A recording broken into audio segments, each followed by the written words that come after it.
What is up, guys? Welcome back, and thank you for sticking through that commercial break. P, can you introduce our next guest? Abso-fucking-lutely. Troy Cross is a fellow at the Bitcoin Policy Institute and a professor of philosophy and humanities at Reed College, where he teaches courses on time travel, philosophy of religion, color, and philosophy of mind, as well as lecturing in the humanities program. Prior to going to Reed, he held positions at Yale and Merton College, Oxford. Cross's philosophical research centers on foundational issues in metaphysics and epistemology. Epistemology. What? Epistemology. No, Fuck. you got it. Epistemology. All right. Epistemology. You've also been involved in Bitcoin for over a decade. You were mining Bitcoin like way the fuck back in the day. You have blown a ton of Bitcoin buying socks made out of alpacas. And you are an expert in the environmental aspects of Bitcoin and the considerations therein. Man, that is quite an intro. I sound like a fiat academic, I have to say, with all that. Yeah, I'm a philosophy professor. I'm on a leave right now just to do Bitcoin stuff. And I'm really pleased to be here. Thank you so much for having me. I love talking about Bitcoin, especially with you guys. Amazing. Yeah, you and I have had many conversations over the months in Twitter Spaces, and I always am super impressed and enjoy your thoughts. Thank you. Feel the same way. You're too kind. Fun fact: I was accepted to Reed College, and I was like this close to going there. And the reason I decided that I needed to go to Reed College was because it was one of the only, I think it was the only university in the United States that gave undergraduate access to a nuclear reactor.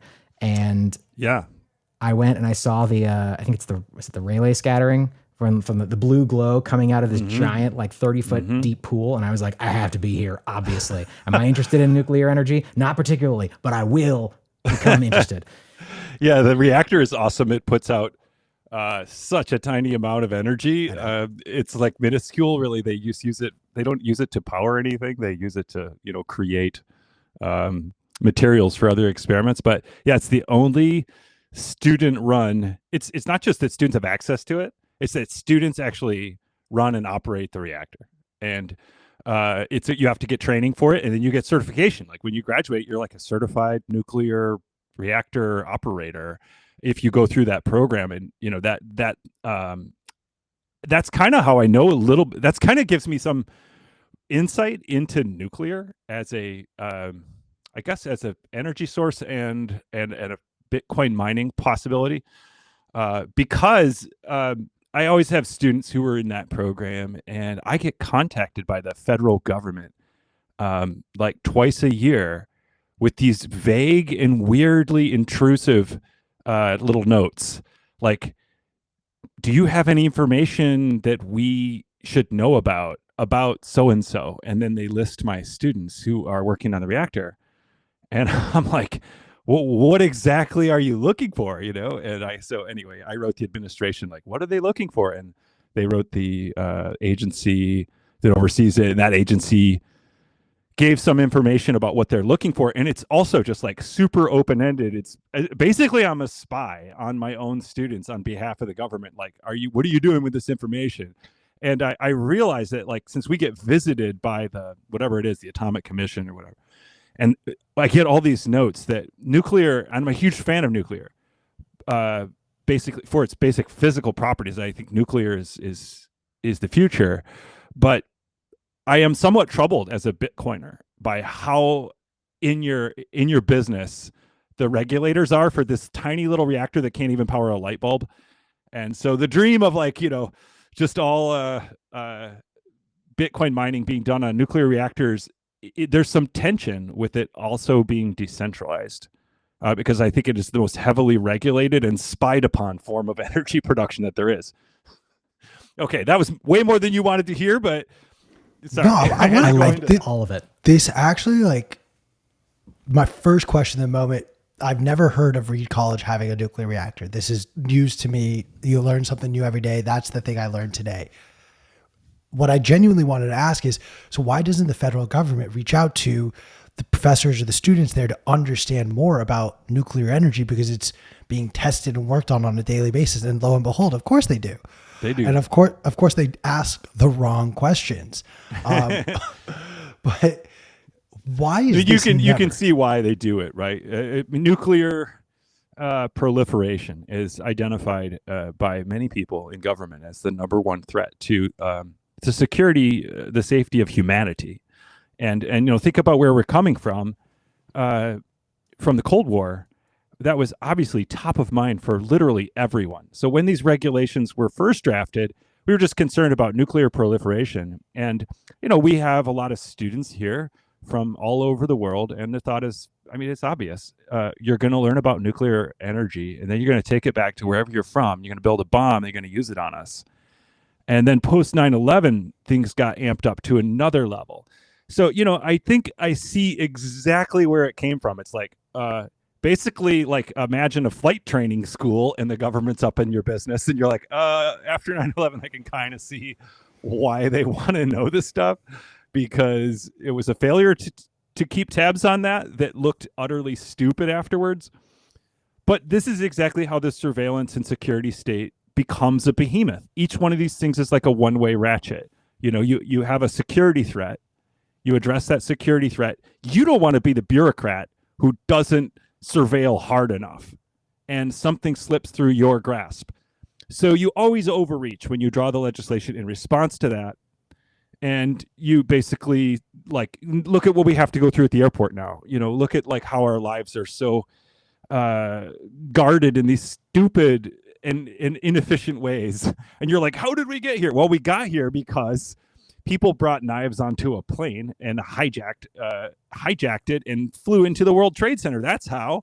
It's like, okay, I see it. So I'm not like I'm TSA not. I get it. I totally get how it happened. It's just that here we are, and where we are now is really. I think it really sets us on a path. And who's going to undo it? Who's going to be like, we should stop checking in with Reed profs about their students and asking whether they're decent people. No one's going to do that. No, it's never going to happen. It's I think within our lifetimes, we're going to have to strip entirely naked, cover ourselves in petroleum jelly and slide through an organo-mechanical orifice. That's like a giant You're penis. telling me you don't do that when you go through TSA? You're as dark as I am. Look, I'm part of the extracurricular program at the TSA, but you and I go through that. But most people don't know about that yet. They don't know that. I think somebody actually did in the Portland airport where I live. Somebody did strip down going through TSA in some kind of protest, and made local news. So honestly, I kind of love it. Troy, there was something that you said though that I think feeds into what my belief around a lot of this nuclear stuff is, and it's the idea that people of a certain age, you and P, no offense, unlike me, grew up in the Cold War era, hearing about it and really feeling this fear around a potential nuclear war. You guys also were alive during Chernobyl. P was an old man then, just you can see how old he is now. But these are not events that necessarily feel very close to me. I hate me all you want for saying it like this, but it didn't really click in my head until I was much older that Chernobyl was not very far removed from when I was born. And I wonder if part of this hesitation to adopt or go and explore nuclear energy is because the leadership, the people who can make those decisions, were in fact alive during that time and biased to a point of fear almost, rather than through a viewpoint of opportunity or prosperity that this new technology could provide. How much of that do you buy, or am I just still a little high from the weekend? Yeah, well, first of all, Pete doesn't look half my age, but yeah, I did live through those things. And I remember the Berlin Wall coming down, and my mother grew up in Washington, D.C. And when she was a little girl, her big fear was thermonuclear war. That was the era of Dr. Strangelove and the Rand Institute. And I think, of course, that shaped us. But on nuclear safety, it's more than just the Cold War shaping us. It's, on the one hand, the proliferation of nuclear weapons. I mean, I think it is a concern. Nuclear weapons are definitely a concern. I wouldn't say I'm unconcerned about that at all. In fact, what's weird is that we were a lot safer in the Cold War, I think, than we are now on the nuclear war front, because it was just in the hands of two superpowers, both of whom had a lot to lose. Whereas now it's in the hands of a lot of rogue actors, and it's a little less secure. But on the part of nuclear energy, there was, of course, a huge movement that kind of coincided with the Cold War. That wasn't so much about geopolitics as it was about meltdowns, like Chernobyl, the plant in New York. It was these little accidents, and it was also about what do we do with fissile material, spent material, and not having a really good place to store it and having a long half-life. And of course, you do remember Fukushima, I hope. That's an ongoing disaster. I made some money on that in the prediction markets. I made good money on Fukushima. Oh yeah, go into detail. Tell us how. Well, it was on this prediction market in Ireland, which has now been closed, and you could bet on basically the scope of the disaster, like how big was it, and how large would the disaster area be declared, and at what level. And I made two calculations. First of all, I calculated the government was lying and it was worse than it was, and that was true. And then my second calculation was just looking at the rings of devastation possible, that some of those larger rings geographically encompassed large population centers. And I knew they would not evacuate those population centers. Like, I just knew it, like basically no matter what, because it would just be too much of a pain. So I bet that the circle would be bigger than they were initially saying and smaller than these outlying ones. And I bet, like, I bought up the whole market. I mean, it's not a big market. So I just bought up every available trade. I felt weird about profiting on nuclear disaster, but, information, the market is there to get information. I wanted to give people information. Absolutely. Yeah. That was pre-Bitcoin, by the way, I think. No. I can't remember. No. When was Fukushima? What was I already trading Bitcoin? Yeah, maybe I was. Okay. All right, whatever. Fukushima was 2011. But by the way, none of this is financial advice. None of this is financial advice. Do not bet on. Anyway, the site is shut down. It's like a gambling thing, like anything centralized, right? It's free market, and it's going to get shut down. But anyway, back to the question. Like, I think these disasters and the problem of long-term storage, it galvanized a movement that went together with the no nukes movement for war, and that was like not my generation really, but like my parents' generation. They weren't really part of that, but that was the no nukes thing. And what's weird is to see how the long tail on that movement. We've got much better safety in reactors now, in their design, in their fundamental design, but also in their placement, in their regulation. Like, basically, we have addressed the safety problems, and nuclear is by far the safest form of power production now. And that's hard to stomach, but it's true. This, like, the air pollution from a coal plant kills more than nuclear ever has, by causing lung issues and stuff. So I think nuclear, and of course, I mean, this point's been made all over Bitcoin Twitter and all over energy Twitter, but basically decommissioning nuclear fleets around the world is what is keeping coal plants online.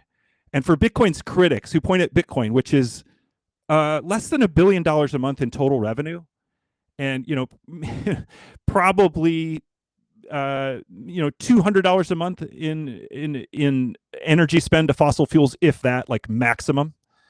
Maybe $100 million a month is the total global spend on fossil fuel energy worldwide. To say coal plants are staying open because of Bitcoin, meanwhile we are shutting down nuclear plants that produce orders of magnitude more power around the world. It's happening, like that New York State legislation. There's a plant being closed down in New York at the same time that legislation is being forwarded and discussed. There's a plant in Michigan that just got shut down. There's a gas plant across the street that is, of course, taking up the slack. So, basically, shutting down the nuclear fleet is eating up all of the gains that are being made by adding green energy and keeping fossil fuels around, when they otherwise wouldn't be. Nuclear has amazing features as a producer of power. It has this incredible capacity factor. It has a very small footprint, unlike solar. It's fantastic. It overruns its budgets all over the place. It's expensive right now. It's centralized. It's regulated, but it is safe and it's steady, and it's and it's carbon free. It's not considered renewable because it uses uranium, but it's sustainable. It's a carbon free production of energy. So like it's almost like the game with Bitcoin. It's like a distraction game. Like, everybody look here at 0.0012% of global energy. Meanwhile, ignore the fact that we are shuttering the most innovative and forward-looking and decarbonizing form of energy production that humanity has ever had. It's almost like I get conspiratorial at this point. Like, who's behind this? Like, who's behind this? Because it seems just too irrational for it to be organic. But then, people are irrational. No, I mean, I could not agree with you more. It is so disheartening to have so many people believing the lies that are constantly repeated about nuclear energy, and honestly, so many other things, but specifically around nuclear energy and its effects on the environment and what it does for humanity. I mean, it's just lie after lie after lie, and the policy decisions that are made reflect those lies. Yep. I think it's a really, really instructive thing for Bitcoiners, because we're the anti-nuclear campaign of misinformation and the anti-Bitcoin campaign bear a lot of resemblance, but it happened a long time ago with nuclear. So we're looking into our own future when we see the present. We look at the present of nuclear, that's our future. Like, we are these right now. Bitcoiners are like the nuclear advocates of the 70s and 80s. and look at the long tail of that misinformation. These a few key players, right, who have created the story around Bitcoin, fashioned it and fed it to the media, who lapped it up, and to politicians who also lapped it up. Alex DeVries, who I'm going to a conference on Wednesday. He's going to be the keynote speaker there. Created this Digiconomist, the central bank employee for the Netherlands, who created the site Digiconomist, originally Doge Economist, and spread just an incredible pile of FUD about Bitcoin. Like, that person, Camilo Mora, professor at University of Hawaii, put his name on a paper that is repeated everywhere that says Bitcoin alone is going to heat the globe more than 2 degrees. Like, these two people and a few other key players at the very, very beginning of Bitcoin's life shaped a narrative that is not based in fact, but which will dog us for decades. And it's because there wasn't a counter narrative that caught on fast enough, and it's because it became an identity feature, right? Rather than just like, oh, how does this brand new technology work, like the electricity or the internet? Let's figure it out, how it could be used to further human ends. It was, what kind of a person am I? Am I? I know it's so am I like, you know what I mean? And so that's the same with nuclear. It's like, once you're a no nukes person, and you've got T-shirts saying that, and you've protested it, how easy is it going to be to change your mind? Very, very freaking hard, which is why we just have to wait for the hippies to die, for that narrative to die. We're not going to change their minds, right? So we got to wait. We got to work on the next generation. And so those two in particular, but others are, Elizabeth Warren, they are trying to do the same thing for Bitcoin. Cement a narrative and intertwine it with an identity so that it cannot be shed at the pain of, at the cost of your own ego. Oh, and that's admitting such a that good point. you aren't the person that you say you are. You're one of those bad people. So we have to stop it before it gets to that phase, because we're just going to be dealing with this FUD like for decades. Yeah, man, I have said similar things in a far, far less eloquent way. That, like, the way I kind of have thought about it is when you're talking with people about environmentalism, specifically around ESG narratives, one of the experiences that I've had personally is that it is so difficult to have a conversation based in fact or reason, because, as you say, people's identities are wrapped up in this idea. And I'd never thought about the idea, or I had never thought about it from the perspective of people trying to establish that identity around Bitcoin, and certainly not around the idea of nuclear energy. But you're absolutely right. That's exactly the attack vector against it. And when I talk to people, and I'm not very good at this, no one is, but you kind of have to work with the identity they already have. You're not going to be able to tell people like, your identity sucks. Who you are sucks. Be a different kind of person. It doesn't work that way. People don't work that way. So you have to try to get inside their head, figure out what they value, and how, Bitcoin can connect with what they already value and who they really are. The deeper values, like, okay, you've got the t-shirt that says no nukes, but what are you really afraid of?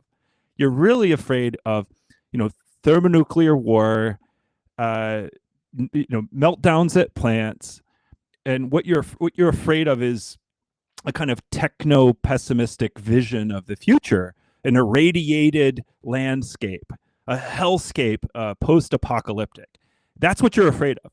So if I can then show you that you are actually creating that hellscape, that the technology has advanced in the past decades, but you are keeping coal plants alive, and those coal plants actually have radiation and emit radiation, more of it than escapes nuclear plants, famously, right? So do bananas. A lot of things have radiation, but if I could show you that you're creating a world that is worse than the one that you're trying to prevent with your actions, and do it with empathy, maybe we get in. But like I said, the hippies have to die. I say this with affection. I mean, I'm at Reed College. It's basically like, you know what I mean? It was like hippie central, I think, 30 years ago. Oh my God. Yeah, it's so I'd love to hear more of your thoughts around how you combat those narratives. And I guess also taking a step back, sort of what is your position on kind of ESG narratives in Bitcoin, and how we can I'm going to cut you off, P, because I want to go down the ESG rabbit hole, but I want to go a different way, because Troy, what you said, I agree with. However, then you look at something like ESG, where at its core, it is essentially just telling people, hey, what you've done for all these years is bad and stupid, and you have to change it. And this is what you have to do differently going forward. And for whatever reason, a lot of people bought into this narrative. A lot of it was pulling on the heartstring of finding what these people valued. Like, hey, your kid is probably not going to have the same planet that you have. Like, that was like the advertisement running when I was a child. Somehow that is still the advertisement, and kids my age are now having children now. So did it actually work or not remains to be seen. But why was ESG such an effective way of changing people's minds about their consumption habits and what they were doing, and changing it into the mess we see now? Yeah, well, it's interesting you use the word ESG, because it's a fairly new acronym. People didn't use the word ESG even 5 years ago. I'd never heard that phrase. And it really came out of the investing world. ESG stands for environmental, social, and governance. And those are sort of three criteria for ethical investing.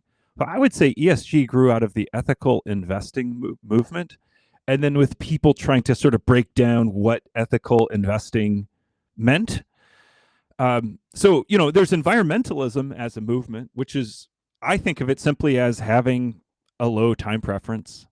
I think of the heart of environmentalism as just caring about, like you said, your kids. I don't think that's a fiat thing. I think that's a human thing, thinking about using resources and building a world where our grandkids are better off than we are. And, that means not just like dumping pollution everywhere, for instance.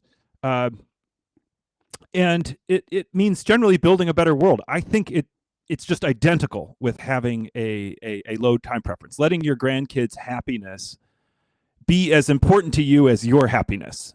If we had that, and if Bitcoin can achieve that, then environmentalism wins. That just is environmentalism in my book. Now, what exactly that consists of, something different. Now, what happened with ESG is, people had this thought like, hey, I'm just throwing money into the market. And this is more fiat thinking, right? What happened was, you cannot save anymore without investing. I think, you go back 100 years ago, we didn't have a sophisticated stock market. You go another 20 years, we start to get a sophisticated stock market, but not everybody participates in it. It's speculative. But sometime in the 80s or whatever, everybody's retirement gets hooked up into investments. Everybody's investing all the time. And it's in a way, it's 1971. Right? We start printing money everywhere. You cannot save in money. Money is not a savings vehicle anymore. Everybody knows that. You have to gamble in the market in order to even stay even with inflation. You can't do that with cash anymore. So everybody starts giving their money to the market. And then we also get the rise of these index funds. Rather than picking out stocks or having your broker pick out stocks, you just invest in an index. You just buy the whole broad market, whether it's the Vanguard Total Market Fund or whether it's just the S&P 500. So now your savings vehicle, everyday middle-class Americans, their retirement vehicle and their savings vehicle, we've all become investors. We've all become speculators because the dollar has forced us to do that. And now people start thinking like, wait a minute, what am I kind of funding with my savings? Well, I'm funding basically the entire economy. Kind of however these fund managers decide to do it. And that depends on, what goes into the index that I'm investing in, let's say. It's all going to be decided by these centralized operators. Well, maybe that stuff doesn't actually reflect my values. Rather than me investing in, say, my family business, my town, people I know, land that I know about, I'm suddenly investing in this very detached way into just the broader economy in ways that certain central planners, basically, whoever's running these indexes and funds, whether it's BlackRock or Fidelity, or whether it's the NASDAQ deciding who's listed, those people are determining where my money goes. So I think this is a very non-fiat thought underneath so-called ESG, which is like, I want to decide how my money gets invested. And I want to make sure it reflects who I am and my vision of the future. I think that is just like, I don't think that if that in any way as fiat thinking. I don't think of that in any way as flawed thinking. I think it's free market. That is a free market where people want better control of their own capital. It's the capital they worked hard for and they want to control it. So that's the good current underlying, ESG. It's like, you want my money? Tell me what you're doing and whether it aligns with my values. Now the games begin. Once we have that general virtuous underpinning, firms are like, oh, we can monetize that. Like, you want information about companies so that you can invest in ways that are concordant with your own values. We will sell you a product. And our product will basically measure how well companies are doing on metrics of value that we establish. And then we will rank those for you, and we'll put funds together that just bundle them.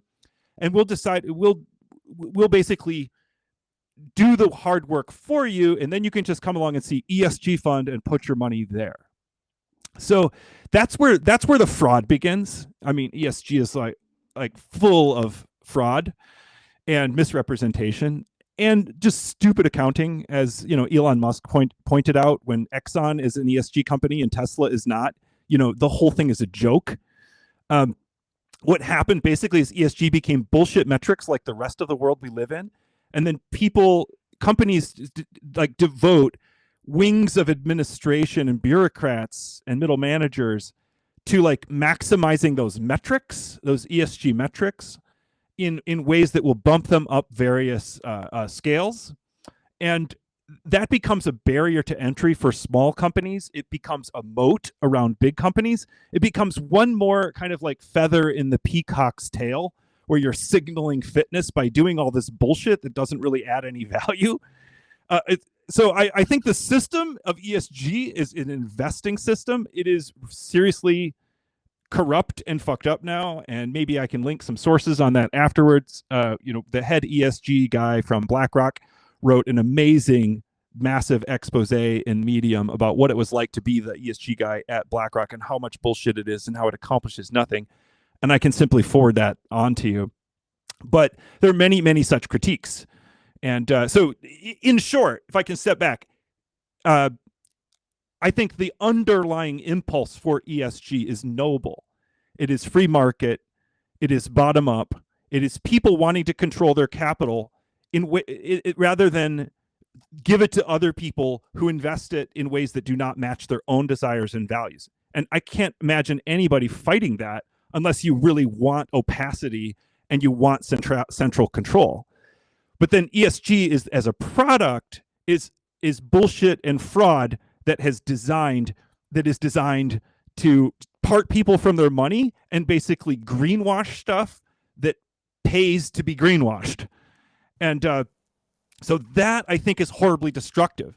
And what I don't like that sometimes some Bitcoiners do, is just use this word, the ESG narrative, when for me, it covers both of those things, both the impulse to, spend your money as you see fit, it's your freaking money, and also these games on Wall Street, which then also, of course, are looping in Washington. It's not just Wall Street, but it's Washington too.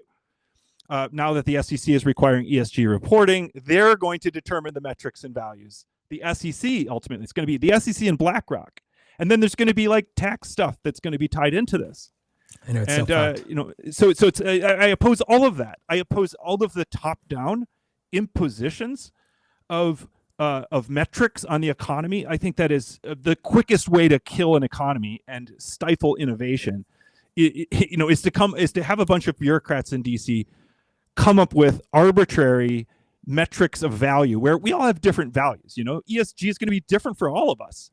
And they're going to come up with bullshit metrics that reflect one set of values in which are gameable, and then tie in a bunch of other bureaucracy with it on the tax and reporting front, and then reward people for maxing that out. I mean, I see disaster lying in that direction, but I do want people to be able to invest in the way that they see fit.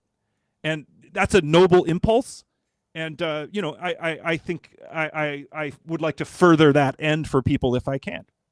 Yeah, absolutely. I guess one thing that's interesting to me is I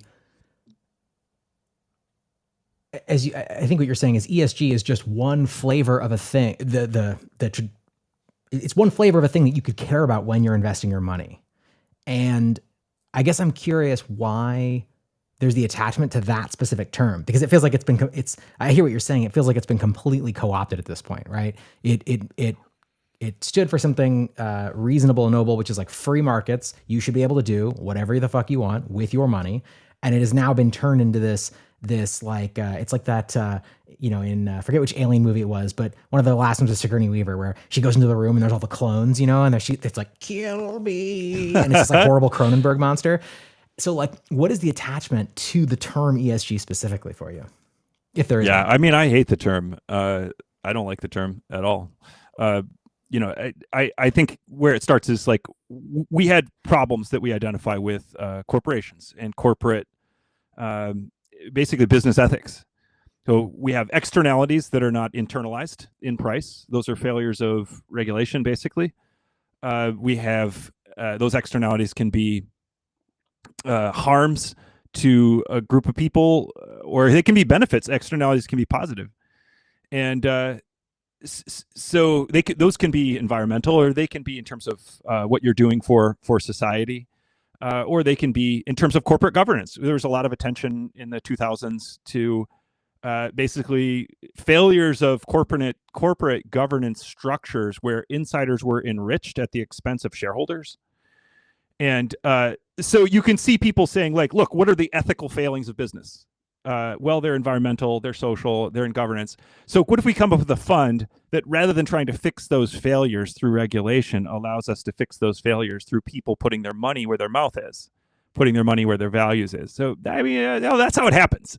But as soon as you get farther than that, you say, okay, what kind of corporate governance structure is ethical? What do you mean social? What do you mean environmental? Then it's completely up for grabs, and then and controversial. And I've talked to people who are in Wall Street about this, and they're saying, like, there's no agreement about what these things are, none at all. And it's always going to be different for every person. Exactly. So there's really no shortcut to doing your own due diligence or finding what's going to happen. What I predict is going to happen is that you're going to have, because the country has fractured socially and politically, religiously. I mean, we are on the verge of like some kind of social civil war. And so you're going to have niche funds that reflect the values of people in the niche. And here's what's happened with ESG. We've taken a certain niche of culture and we've called that ESG, but really it's like one flavor of ESG that reflects one cultural viewpoint. This is why I guess I heard last week there's like an anti-ESG fund that like basically takes the stocks that do worse on the ESG metrics, and you can invest in those too. And that's like step one. But step two is, your politics are going to be aligned with your investments, and you'll come up with a fund that just services those investments. In a way, what we have is like, we had the illusion that Wall Street and politics were independent.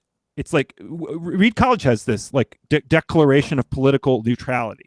So we have a $800 billion endowment, something like that, and we claim to not be political about how we invest that fund. But if you think about a place like Reed that is hyper political, like how long will that political neutrality really hold up, given the hyper political nature of the constituency of the institution, right? And likewise, if you look at something like Liberty University or something on the right, how long are they going to keep investing in like woke companies that, go entirely contrary to their right-wing values? So you're going to see like a right-wing kind of investment fund pop up that serves the Hillsdale colleges and the Liberty universities, and you're going to see left-wing ones pop up, and that's fine, that's free market. But when you call one of them ESG and then you intertwine it with policy, that's just not going to survive, because half the population will disagree that that's what accords with their values. They'll just say that's what accords with your values, and then it'll all melt down. Well said. So I want to keep going down this rabbit hole, and Troy, if you don't want to, you're well within your rights. Cursing is allowed, and you can tell me to fuck right off.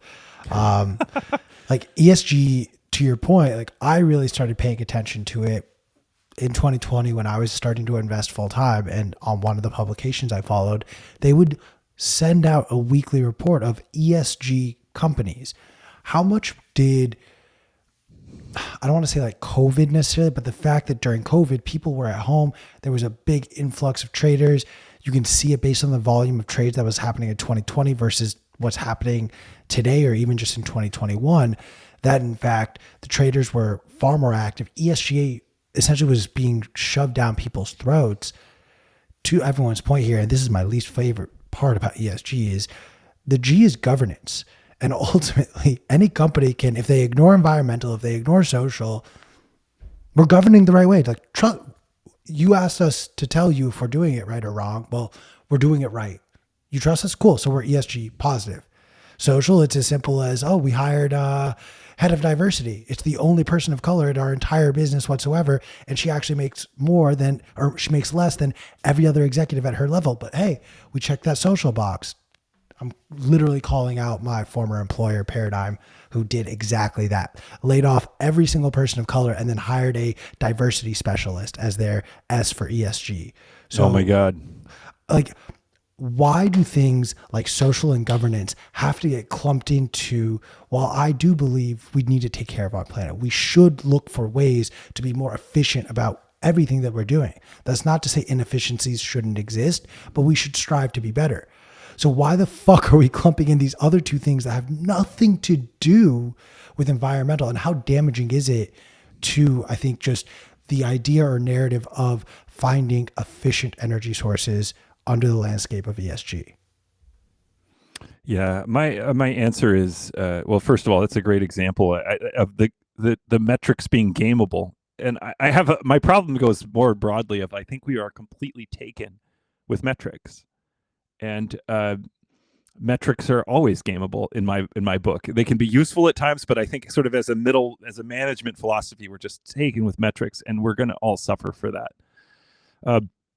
But my thinking on this is, well, the person I was thinking of before, who was at BlackRock, is Tariq Fancy, and it's shaped by Tariq Fancy's writings. The reason why ESG is being pushed down your throat right now is money.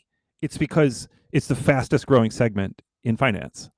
It's because the world of finance was like, okay, we invented all these derivatives. What do we do now? Well, we have this market we're not serving very well. We deliver products for them, and then we profit. Like, we can charge a premium for this ESG stuff. So I think that's what's driving it. It's simple. They did the market research, and then of course they're also creating the market with advertisement, and then it becomes a thing. It becomes a thing, like, are you ESG investing? Right? It's basically a social virus that has caught on. And they helped to create that virus, but they're also riding it. Everybody wants in on it. So it's kind of like when, in 2017, when, and I guess it happened again, when people started doing blockchain stuff. You just put blockchain in front of the name of any company, and suddenly the multiples just like explode. And it's the same right now. You just put ESG next to some fund, and it just draws capital. So I have a crude and simple explanation of what's going on here. I don't think it's a conspiracy. It's a convenient match between market possibility and a certain ideology. And it's like, okay, perfect. We can exploit this and whip it up further. And that whole thing grosses me out, I have to say. And, your title, is ESG an attack on Bitcoin? That cultural nexus of top-down control, dictating values, shaming people into certain kinds of investments is an attack on Bitcoin, in the sense that Bitcoin is bottom-up, individual choice. It's freedom money. Right? So and also they're going to design their metrics in a way that Bitcoin's going to come out badly. They're already doing that. I think that's what the federal government is doing right now. I think that's what the White House is doing right now. They're coming up with metrics for cryptocurrencies, and they're going to come up with metrics that measure, like, energy per transaction or whatever, and they're going to design those metrics in a way that Bitcoin sucks. Yeah, despite it, despite it maxing out on the social and the governance, and in my view, even on the environment and energy. Despite that, they will come up with metrics that are stupid because they don't understand Bitcoin, and intentionally designed exactly to make it suck on their metric. And we'll try to explain otherwise, but it won't matter, because we're going to be in front of ESG boards at pension funds, at sovereign wealth funds, and they're going to say, yeah, and I say this, they're going to, this is already what it is. Bitcoin is not ESG friendly. We can't invest in that. How many times have I heard people talk to me and say, I can't invest in Bitcoin because it's not ESG. Our firm can't touch Bitcoin. We can't even write emails about Bitcoin internally because it's not ESG friendly. I heard this from a solar developer, like, who wanted to start like a black ops type of program within the company where they would discuss cryptocurrencies and Bitcoin. And somebody wrote back saying, our company cannot be involved in Bitcoin in any way because of ESG concerns. Like, even this email, I'm going to delete it. Please don't email me again. And that's the kind of weird blowback we're going to get. It's going to be institutionalized shitty metrics. So we have to fight it. It's so infuriating. Don't you love when people who know absolutely nothing about technology or just the topic at hand are the ones who get to decide what rules and ways to analyze the data of the topic that they know nothing about? Well, but I think, yeah. That's bad, but I think worse is when people know enough to understand what Bitcoin is, since we're talking about Bitcoin. And as Troy said, they are intentionally crafting these metrics in such a way that they will anchor into the existing kind of like social and moral bullshit that people have been force fed. And then they sort of have to say no, because otherwise you're a terrible person and your personal identity doesn't support it. There's the identity part. Yes. But it's worse, because the federal government has now said, you can't work on any cryptocurrency you own. So they've made that a policy. Oh my God, I know. So the people coming up with the ESG metrics for Bitcoin are guaranteed not to own any. And I don't know about you guys, but when I owned Bitcoin is when I really started studying it hard, because skin in the game, and suddenly your motivation is off the charts. Like, am I an idiot? Am I in a cult? Is this stupid? Does it have a chance? You start the whole game changes when you own it. And so for me, to have the entire federal government writing policy for Bitcoin, but guaranteed none of the people in the government who own it are doing that writing, I'm like, I'm just bracing for the worst, you know? And I have to pair this because, you know, this is all gloom and doom. And I have to pair this with, I should say, I'm talking to people in companies every day in industry. In the industry spans, you know, the power industry, utilities, power generators, grid operators, people building on Bitcoin and software, people building on Bitcoin and, you know, mining in landfills, doing flare gas mining. And when I talk to people across this industry, I mean, I am so amazingly bullish on Bitcoin's integration with the energy future and its acceleration of a future that I want my kids and grandkids to have. Bitcoin makes me really optimistic about a subject that I was very pessimistic about, which is the future of the environment. And so on the one hand, I'm really pessimistic about the bullshit that is going to rain down on us from the top, both from the top of Wall Street and the top of Washington and the top of Brussels at the ECB. And at the same time, I'm super bullish on Bitcoin itself, Bitcoin and energy. It's just a question of like where and when and how these innovations happen. But the incentive structure for integrating Bitcoin with a sustainable and plentiful and abundant energy future, the incentive structure is just too good. It cannot be held back for very long by central authorities.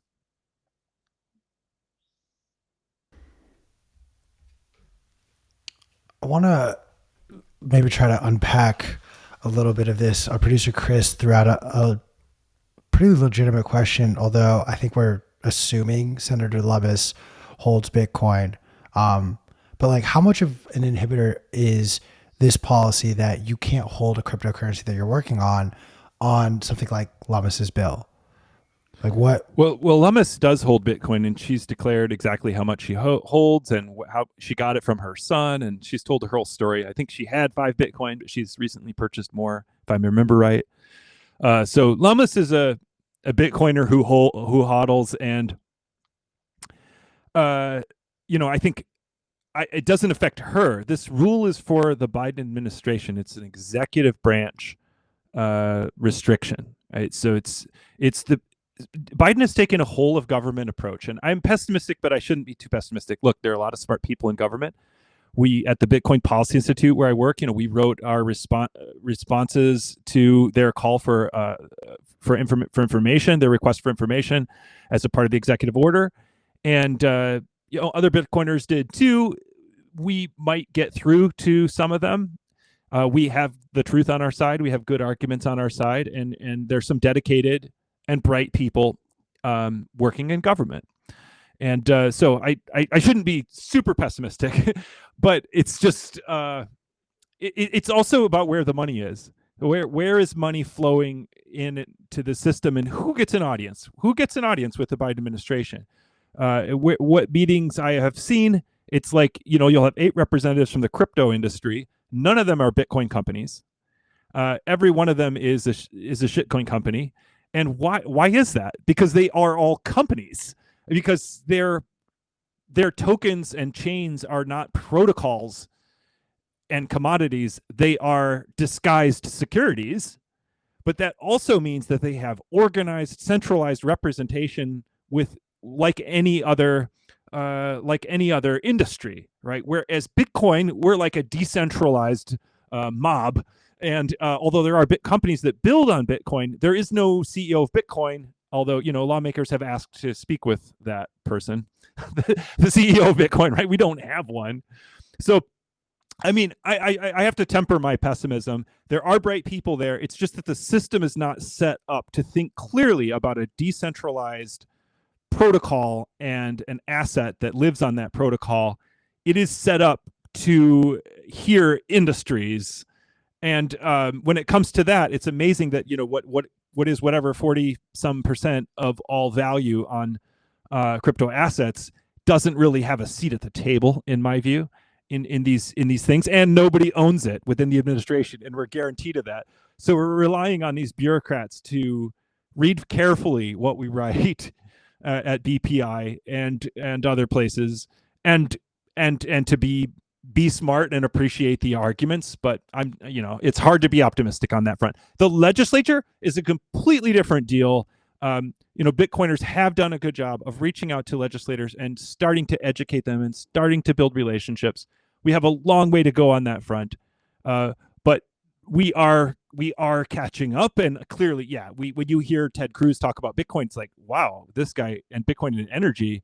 I'm not a Ted Cruz fan in general, but when I heard him talking about Bitcoin and energy, I was like, oh my God, he's amazing. I mean, he gets it as well as anyone. This is phenomenal. So I have much more hope about the legislative branch than I do the executive branch. I like it. I want to unpack this though, because I have this debate. I was genuinely having this debate before you even came on about the validity of some of these politicians who make claims and statements about Bitcoin. I think the perfect example of this is Eric Adams comes out and says, while he's running for mayor of New York, I'll take my first paycheck in Bitcoin. Not even a week later, actually, I'm going to split it between Bitcoin and Ethereum. And then fast forward to the legislation that we saw New York State pass, and someone who's claimed to be pro Bitcoin, who claimed to be pro crypto, was awfully quiet. I'm not shy about saying this. I think Ted Cruz is the scum of the earth. I think he has very quickly just latched on to the next thing that'll keep him in office for one more term. And he'll just as quickly take the other side of the argument if it serves his benefit. So my question is, why do we even care about politicians getting involved in Bitcoin? In theory, like China banned Bitcoin mining. China banned transacting of Bitcoin. There's still transactions of Bitcoin happening in China, of all places. Do we genuinely believe that Bitcoin would just stop to exist in America, let alone the world? No. Shut up. I mean, I want no Troy's opinion. I mean, no one's saying that. Troy's Mute him. Someone mute him. Jesus. Troy? I'm kidding. Go ahead, P. Well, no, go ahead. I was gonna say like no one's even suggesting that, Q. It's I think this is the wrong term, but like almost like a false dichotomy, right? It's not about like, yes, Bitcoin, as Troy said earlier, I've said so many times on the show but the thing that's so compelling about Bitcoin is the incentive structures that are in place, right? The things that are the best for the network, or for the individual, are also extremely supportive of the larger network most of the time. And so you can't suppress something that has incentives that are that effective. There will, to your point, there will always be kind of people on the margins who are becoming larger and larger, and then eventually become the majority. And but having said that,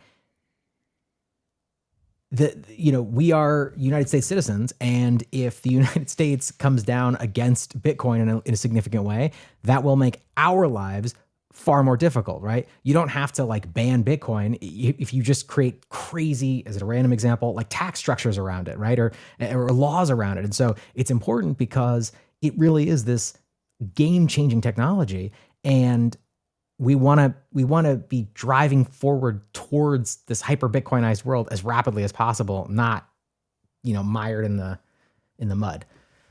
That'd be my thought. Yeah, that's really well said. And I mean, of course, TikTok, next block. And, China, what's interesting about it is Cambridge is now showing 20% of all hash rate is in China. I mean, 20% of all hash rate, and it's illegal to mine there. That's phenomenal. How much money is held in China in Bitcoin and is being used to circumvent capital controls? I would guess a lot. I mean, it's just amazing. And yes, Bitcoin will survive. But I actually think that why we are so far behind the ball, a lot of it has to do with the attitude that government doesn't matter and we'll just do our thing. That's why we haven't put the energy into communicating, educating, and building relationships with lawmakers. It's because we're like, screw them. We'll just it's cypherpunks write code. And that's what we'll do. We'll build an independent system. But when everybody's thinking like that, nobody talks to the lawmakers. But guess who is talking to the lawmakers? Shitcoiners. Shitcoiners are all up in their offices. And they get to spin the narrative. If you don't control your own narrative, they do. Okay, why do we care? Just as you said, I don't just want Bitcoin to succeed. I want it to succeed here and now. I don't want it to there's a part of me that's like, I went to the Oslo Freedom Forum this year, and I was kind of like let Bitcoin grow from Nigeria, from the Central African Republic, from El Salvador, from Guatemala, from Panama. Let it happen there. And then let there be a collapse of this fiat system in a massive debt bubble. And weirdly, these non-aligned states emerge as global finance leaders in El Salvador, or whatever. Like El Salvador is the new Singapore or whatever. There's a part of me that's like, yeah, that would be cool. But I live here, and I want it to happen here, and I want it to happen fast. And I mean, think about it. Bitcoin is our bid for freedom money. It is our chance to empower the many rather than the few. Our current system empowers a few central bankers, the 1% of the wealthy, people in positions to make decisions about money get the reward. It's Cantillon effect. Okay, I'm not telling you anything you don't know. Bitcoin fixes this. But think about these alternative histories. The one where we actually, in the next 6 years, educate people about Bitcoin, both making policy and in the world of finance, and people at large, the citizenry who elect those politicians. And we get them fired up, and we get them to see what free and neutral and fair money could do for them. That's the one history, like right here in America. And the other history is where the shitcoiners have their say, and they win the political battle, and they win the financial battle. And we get the rhetoric of freedom, but we get the reality of continued financial servitude, where instead of the central bankers, it's Vitalik and friends. Instead of the central bankers, it's the VCs in Silicon Valley behind Solana, and it's Polygon and whatever. You know what I mean? And then we suffer through that while eventually people come to see, oh, this is also centralized and unfair, and oh, this is kind of a Ponzi, and maybe it collapses, or maybe it gets captured by the state. And then we're like, oh, we're right back where we began. And of course, Bitcoin is ticking along this whole time, but as a marginal player, at most taking the market cap of gold, rather than serving as a global monetary asset, a global reserve asset, accessible to everyone, and which functions as a savings device for everyone. Instead, people get fooled into this alternate reality, and we have decades to sort it out. I want path 1 rather than path 2. And so that means I have to act right now to do my best to bring that reality about. I mean, I think, the slogan of Bitcoin is inevitable. To me, I don't like the slogan. It's like, I agree. It's an excuse for laziness to me. It's like, what does it mean for Bitcoin to succeed? It means each individual makes individual decisions to adopt it. Okay? It's one by one, person by person by person. Bitcoin doesn't adopt itself. It doesn't adopt itself. We adopt it, right? So every one of these conversations we have, ultimately, Bitcoin's about supply and demand. Its value is the point where supply and demand meet. Those curves cross. That's where price is. Okay? So Bitcoin's protocol covers the supply side. It's 900 new Bitcoin a day for the next 2 years, and then drops to 450 and so on. But the demand side is human psychology. It's human psychology. Now, of course, that psychology is informed by Bitcoin's principles, and Bitcoin has great principles that are attractive to human psychology, like 21 million hard cap. That's attractive to us. So it's not just psychology. We're not in NFT land here exactly, where the value is just arbitrary. It's not arbitrary. It's grounded in the properties of Bitcoin. But that grounding in the properties of Bitcoin is mediated by the psychological, social, political, human, individual lens through which we perceive those properties. The properties do not just automatically lead to investment. And it's up to each one of us to communicate those properties to the people we love, our friends, and even our enemies. Bitcoin is awesome. It's in the structure like this. It's like, I'm happy if my enemies adopt Bitcoin, right? Because it's like leads to adoption. So I think Bitcoin will keep going. TikTok, it's not, and where it succeeds is all we can control, rather than whether it succeeds. But the pace at which it succeeds and the alternative realities that are before us are wildly different. And I think we seize our own agency. Bitcoin to me is really empowering as an individual. The monetary system that I grew up in and I've lived my entire life in does not give a shit about me. I am not one of its inputs. I have no say in how it goes, whether it will be. I mean, I have no say in it whatsoever.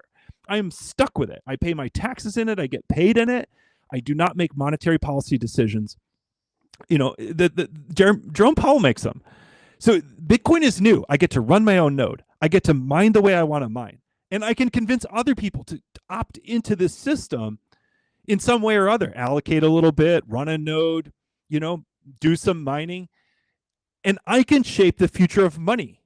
I can shape the future of finance. Like that is incredibly empowering. Human beings have never been able to do this before en masse, in scale. Most human beings have not had a part of this decision. It's been the priests, the high priests of money, and whoever that was, whether it was bankers or before that were literal priests or kings.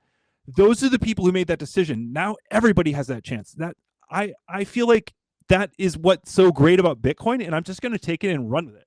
You know what I mean? I'm going to devote my life to furthering this end that I want, because I can actually potentially help it to happen faster and here rather than not as much, right? So okay, that was a very, very long answer, but I keep running into this, and I feel like Bitcoiners are onto a really deep truth when they say Bitcoin is inevitable, but I also feel like, especially in a bull market, it's easy to kind of kick back when that's happening, and you're just like, oh, all I have to do is hodl.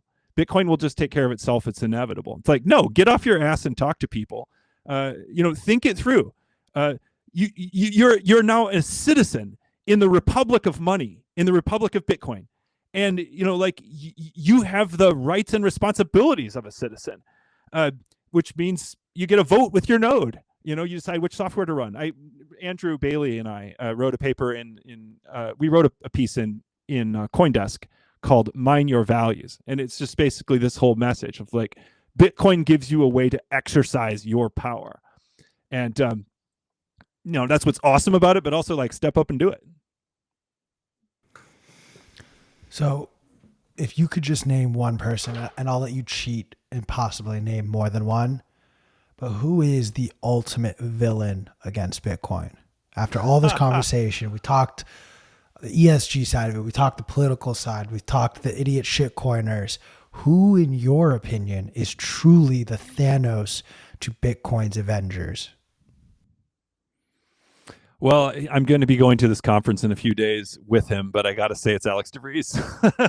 I do, because it's like the origin story of the FUD traces back to him. So he's not, when I look at what he's done, it is so impressive. He's somebody who, he had a hobby website called Doge Economist. He started thinking about the carbon footprint of Bitcoin. He came up with these kind of bullshit metrics, publishing it. He wrote a couple papers. He had a master's degree in economics. He went to work for a central bank. The next thing I know, his article influences Camilla Mora to write this piece that gets published in Nature Climate Change. They cite Alex DeVries. Everybody cites Alex DeVries. He's the source in every paper on Bitcoin's emissions. He stepped into that space. And he's just repeatedly fundamentally dishonest about how he presents data. And it took me a long time to figure that out. I'm an academic. I presume that people are honest. I presume that when I show them inconsistencies, they'll be like, oh, I'm sorry about that. I'll fix it. But that was not his response. It was just like double down at every stage. So he's responsible for the infamous energy per transaction stat, emissions per transaction stat. He keeps talking about the cost of a transaction in Bitcoin and dividing the total energy use of Bitcoin by the number of transactions. And that stat has appeared everywhere. And it makes zero sense. Yeah. It makes zero sense at all, for 1,000 reasons. I can take it apart, but it lodged in the popular imagination. 2 months of household energy use for one transaction in Bitcoin. Well, that's horrible. Who wants to do that? I mean, who's like, your entire electric bill or 3 months or whatever Elizabeth Warren is saying now, it's always varying, and it's ridiculous because of course you pay like $1 at most for a transaction right now. And how can you buy 2 months worth of power with $1? How is this even happening? And that's because, that's not transaction fees. That's the block reward. And we have layer twos that are taking our volume. And so when it comes to layer twos, for instance, here's a part of dishonesty of Alex DeVries. The Lightning Network. He mentions it. He mentions it in some of his papers. Like, he actually mentions like, maybe the Lightning Network will develop someday. And if it develops, then the use per transaction, the carbon per transaction, the electrical use per transaction will go down. Here we go. We get the Lightning Network. It comes along, and what does he say? He says, there aren't really Bitcoin transactions, so I won't include them in the stat. Also, we don't really know how many of them are happening. And then he's like, but what we should include is the additional power that those Lightning nodes are consuming. Oh, for fuck's sake. Right? So he wants to add that on top. So you can see what I mean? It's like this throughout everything he writes. Yeah. I mean, here's another example of dishonesty. So he writes this paper. Again, he does the dividing by transaction. He writes this paper on e-waste in Bitcoin. And he argues that we are filling landfills with e-waste. He argues that a single Bitcoin transaction is equivalent to binning 2 iPhones. That's how it gets 2 iPhones worth of e-waste for every single transaction in Bitcoin, right? And you look into his paper, and I mean, Nick Carter did the greatest breakdown of this paper. It was awesome and hilarious. But he estimates the life of a miner to be like 1.29 years, something like that, 1.3 years. And, there are S9s, they're still 5% of the network, even with the latest stuff coming out. And at the time he wrote it, they were 20% of the network. Yeah. And S9s were at that point, 5.5 years old.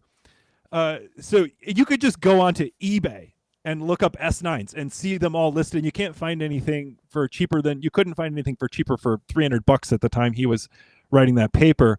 So this thing is supposedly, we've been through like 3 life cycles of miners, and you still have to pay really good money to get one of these S9s. Yep. It's just totally inexcusable. And he's got this very, very fancy mathematical model for determining the lifespan of miners. He could have just checked eBay. Another thing he could have just checked is the filings, SEC filings of miners themselves, because they have to write down their depreciation for miners. And if their miners were going out of profitability in 1.3 years, they would have said that, right? Because that erases some income for them. And then the truth is, I think even when, like with the S9s, even when their profitability goes negative, which they're getting there, we're getting close, they're going to slot into this awesome role that he refuses to acknowledge of absorbing excess energy. Your S9 doesn't have to be profitable. Rather than throwing it into a landfill, you just keep it there. And when you put it behind meter at a wind farm, and when prices go negative, you turn it on. And you turn it off when prices go back positive again, right? Or you use it for waste heat. Or you just wait for the Bitcoin price to explode again, because it's basically an option on future Bitcoin. So there's the idea that they're ending up in landfills on the basis of this bullshit model. And then it was every major newspaper around the freaking world. It was Time Magazine, it was Newsweek, it was the magazines, it was The Guardian. 2 iPhones binned per transaction, e-waste, blah, blah, blah. And then it appears in the letter from 70 environmental organizations to Congress. Then it appears in Senator Elizabeth Warren's literature. Then it appears in Jared Hoffman's letter to the EPA. It's just like, it spreads like wildfire because it started in a peer-reviewed journal. Yep. Right? So how is this guy not the supervillain? It's the ultimate source of misinformation, which then, the idea that, the idea that Bitcoin bros are filling landfills with e-waste. At one point, people measured the e-waste in grand pianos. I mean, there was different like creative ways to measure it. And when when the actual percentage of e-waste due to Bitcoin is like, it's less than 1/10,000th of e-waste, less than 1/10,000th. It's basically nothing, because almost every ASIC that's ever been designed, it still makes sense to hold.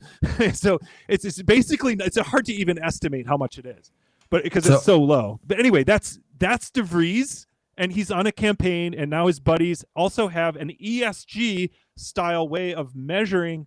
They have a firm that measures, the environmental footprint of various cryptocurrencies per transaction and overall. And he is pushing that business on the European Union and on businesses in Europe who want to invest in ESG conscious ways. So he's the person inventing these bullshit metrics that will be taken up by governments, banks, and investment firms. He's the one who's hand feeding it to them.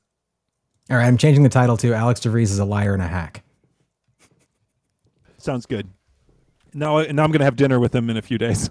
I honestly, I want to send him, Tino, Andrea, please clip this segment, and we're going to go ahead and DM that to Alex, just so that that dinner can be as spicy as possible. Oh God. He's Troy the is keynote, right? He's the keynote speaker at this conference. It's in Paris. It's on the sustainable blockchain stuff. And, my message is going to be proof of work is valuable, and it's like nothing else. You can't replicate it with proof of stake. Proof of stake doesn't do the same thing, doesn't offer the same security, but more importantly, it's just a completely different model that centralizes wealth over time. When you offer people return on money for having money, especially if you're claiming deflationary status, what do you think that money's going to be like? Oh, suppose you have just a pot of money, and the people who have the most of it right now get interest on it, and it's deflationary, so that pot isn't growing. What does that distribution look like over time? That it just hyper concentrates wealth and control in the hands of a few people. It's a completely different thing. So my message is going to be, proof of stake does something completely different than Bitcoin. Proof of work is worthwhile, but my message is also going to be that Bitcoin mining is potentially powerful for catalyzing an abundant and green energy future. And I'll try to make the case. I'll try to explain exactly how that's the case if they let me talk. Oh man, I hope they do. That sounds fucking awesome. Can you give us like a little bit of a teaser without spoiling the big points? Do you mind maybe think of this like an audition? This is the casting room. Sure. P and I are the casting directors. One thing Bitcoin does is the number one threat to the climate right now. The number one warming gas is methane, not CO2. CH4 is methane. It traps heat in the atmosphere 80 times as much as CO2 over a 100-year period, and something like 30 times as much over a 25-year period.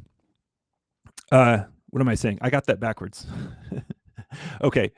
It's many, many multiples of CO2 in its ability to trap heat. And it's responsible for up to 1/3 of all warming right now. And it's also, methane is also vastly more than we have thought it was. So we keep measuring methane with satellites and finding out it's more severe. And basically, Bitcoin mining is the only global, bottom-up, monetized, incentivized way to clean up methane. Bitcoin miners are parked next to oil wells that have natural gas as a byproduct, and they can burn those off and turn them efficiently into CO2. And that's happening around the world. But also, landfills emit tremendous amounts of methane. I'm working with a company, Vespine, which is mining exclusively on landfill gases, and there's 2,600 landfills just in America. When your trash decomposes, it releases methane, and some landfills are capturing that methane and generating electricity and putting it to the grid. The vast majority are not, and so Bitcoin helps to capture that gas and turn it into CO2 in a really clean and efficient way. But I like this idea, actually, that we look for methane leaks and where the methane is coming from agriculture, wastewater treatment facilities, landfills, oil and gas byproducts, oil and gas leaks. We can see it from space. And we can produce these heat maps where we see where the methane is coming from roughly. And we can send in Bitcoin miners like fire jumpers. That's basically methane is energy. It's money. We can monetize it. And there's nothing else that will do this job. So yeah, the number one threat to the climate is methane. Bitcoin fixes it. But also Bitcoin solves the main problems facing renewable development, renewable energy today, and nuclear for that matter. The inflexible sources of load. The great thing about gas and coal is that they're adjustable. You can adjust a gas turbine plant very easily by consuming more gas and generating electricity, or turn it down, consume less gas and less electricity. Solar, you just get whatever the sun is giving you. wind, you get whatever the wind is giving you.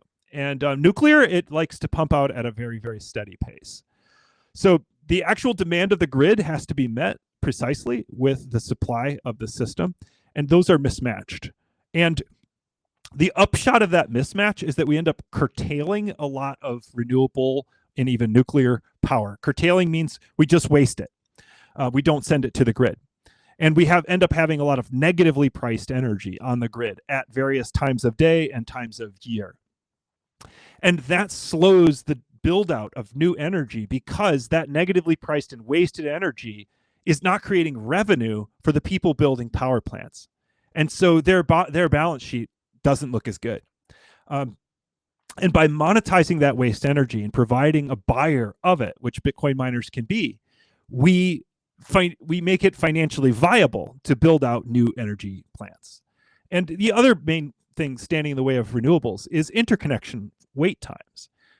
When you want to build a renewable plant, it's not just that it's unclear what your buyer will be and what time of day on the grid, but it's also not clear that you will get connected to the grid. The wait times vary. I just saw in Ireland there was a 10-year wait time to get connected to the grid. So how are they going to build new power plants there? It takes 10 years to get interconnection, that's your buyer of power. So who's going to finance that? In California, there's a several-year wait to get connected. So Bitcoin fixes this too by providing a buyer prior to full grid connection. Bitcoin can take the power off those generators in the meantime. And then once the interconnection is made, the miners move elsewhere, most of them, and the power plant now feeds the grid. I'm working with different kinds of developers of renewable energy who all appreciate and see this at some level or other, because they're all facing the problem of what's called solar deflation. As you get more and more solar on the grid, you have more and more power at certain times of day when the sun is shining brightly, and that power is less needed. And so Bitcoin miners can mine with that power and provide financial value for that excess power, which allows you to kind of overbuild a system with renewables, which then can become a robust system. Like if you underbuild with renewables, and then you have a lag in sun and wind, you might not have any power on the grid. If you overbuild, and the amount you have to overbuild by is estimated differently in different places and by different people, but if you overbuild renewable capacity, then you'll have less risk of not meeting power demands. So basically, as the grid gets to be high penetration renewable, it's good for the atmosphere. It's very bad for the grid. It's intermittent, and Bitcoin fixes the problems mostly financially by providing a buyer for power that didn't have a buyer and making these projects financially viable. And we just like a subsidy, just like a government subsidy, basically, except it's not a government subsidy. Joe Manchin killed off the energy portion of Biden's bill, and it's like, okay, Bitcoin doesn't need Joe Manchin. It can do the same thing just privately, and it will do it efficiently, right? It won't do it for power projects that don't make sense. It's not going to be, solar in the Arctic Circle. It's going to be the free market finding.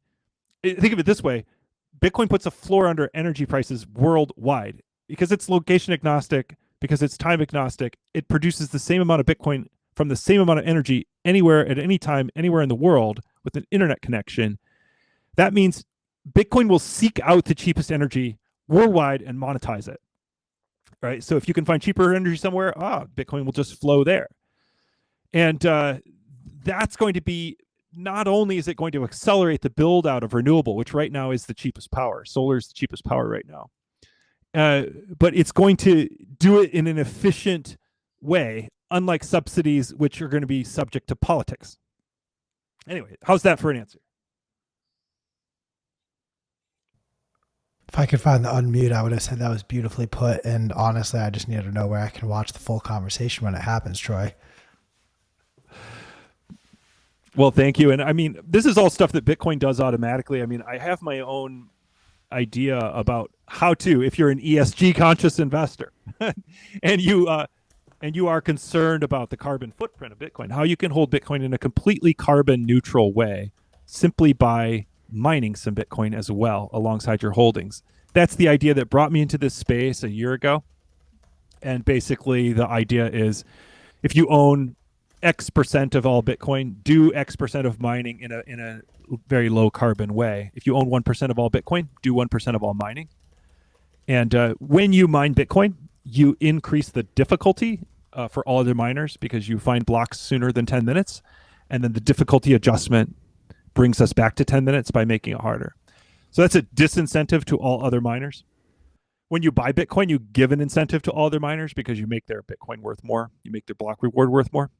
So if you can bring these two incentives into balance, one is an incentive to mine and one is an incentive not to mine, then you won't be giving any incentives to other Bitcoin miners anywhere in the world, either positive or negative.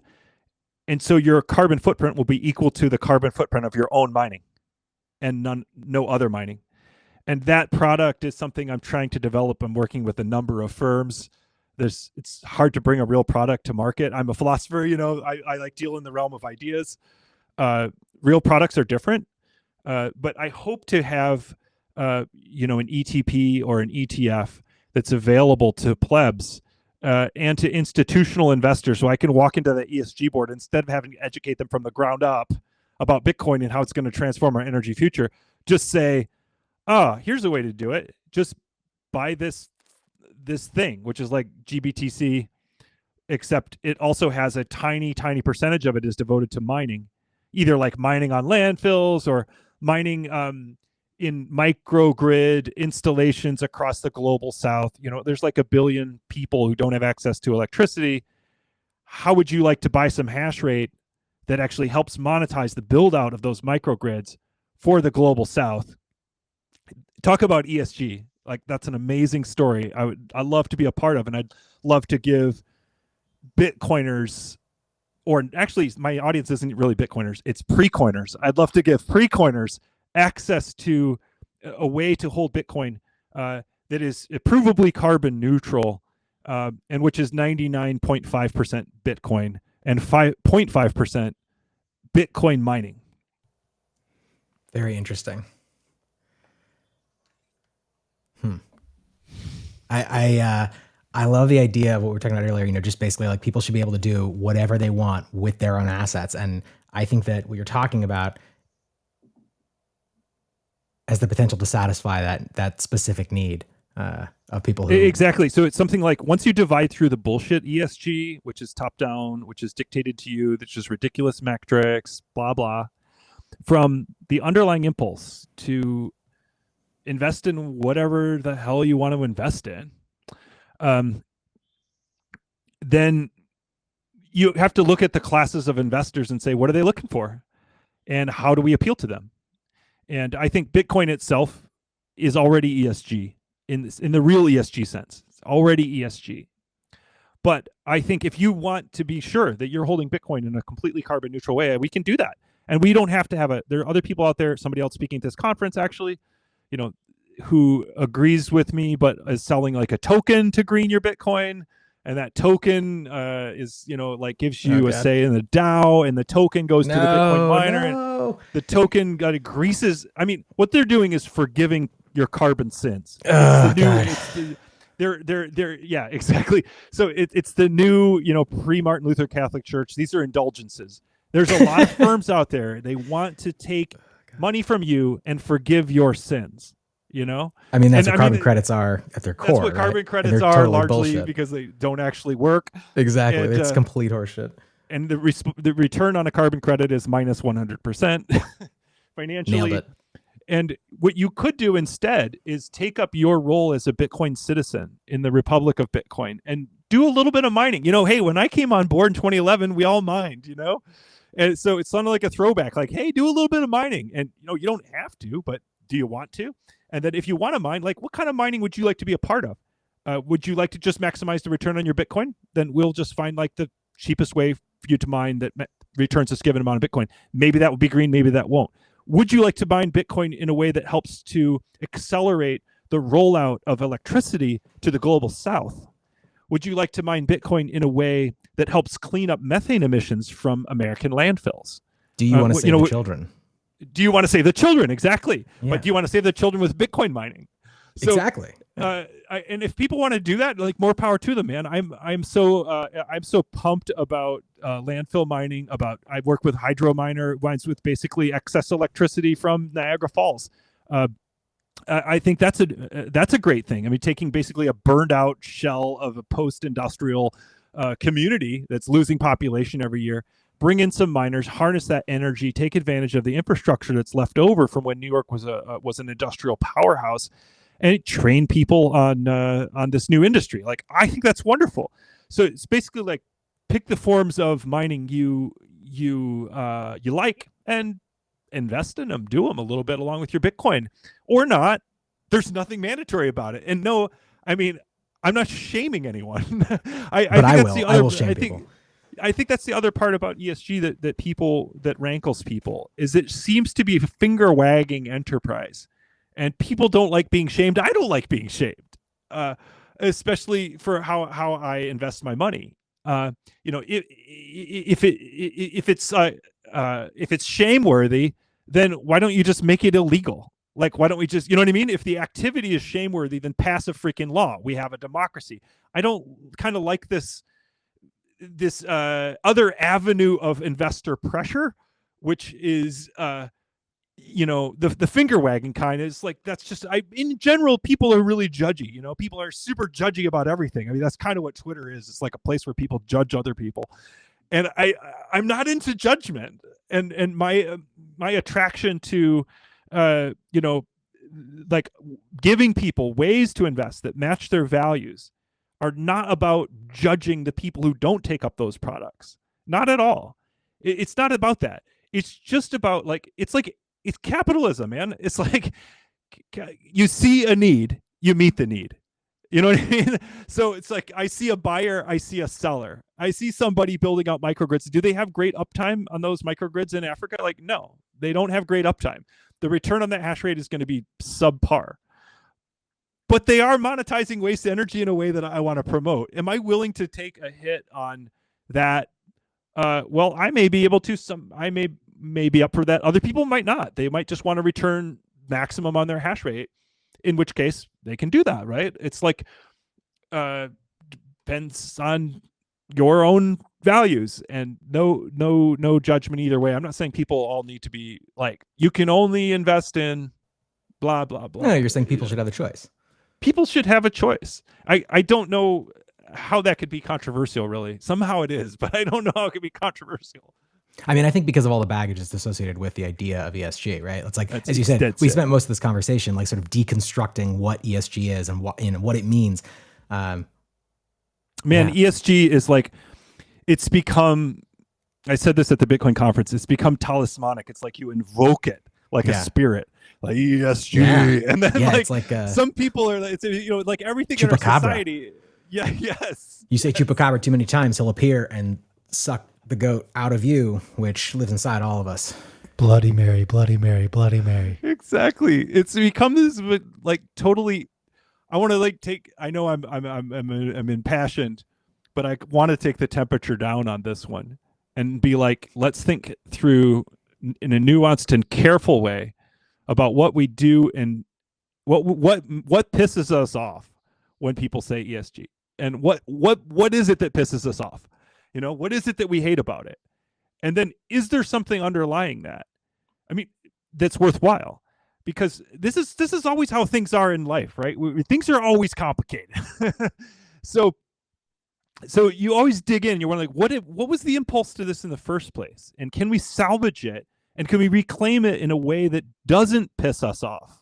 And I hope we come with that kind of nuance. And maybe I'm, it's just like the academic part of me, and sometimes things really are simple, right? Like, some things are simple, like just like buy and hold Bitcoin.